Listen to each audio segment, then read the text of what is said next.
லால் கிதாப் என்கிற ஒரு பரிகார புத்தகம் வடமொழியிலே எழுதப்பட்ட புத்தகம்.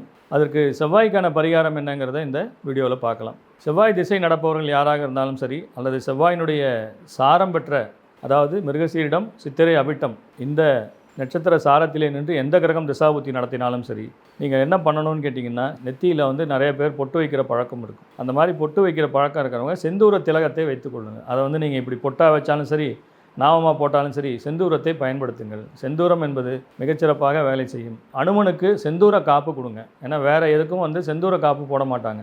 3 மாதத்துக்கு ஒரு தடவையோ அல்லது 6 மாதத்துக்கு ஒரு தடவையோ என்றைக்கு உங்களால் முடியுமோ ஒரு செவ்வாய்க்கிழமையில் அருகிலே இருக்கக்கூடிய அனுமன் கோயிலுக்கு சென்று செந்தூர காப்பு செய்யுங்கள். மிகச்சிறப்பாக இந்த செவ்வாய் திசையினால், செவ்வாய் சாரம் பெற்ற கிரகத்தினோட திசையினால் வரக்கூடிய பாதிப்புகளிலிருந்து விடுபடலாம்.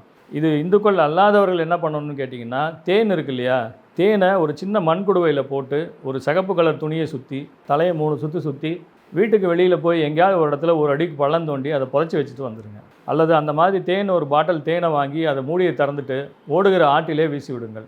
தலையை சுற்றி வீசி விடுங்கள். இது செவ்வாய் திசைக்கு மிகச்சிறந்த பரிகாரமாக வேலை செய்யும். செஞ்சு பாருங்கள், 100க்கு 100 பலன் தரும்.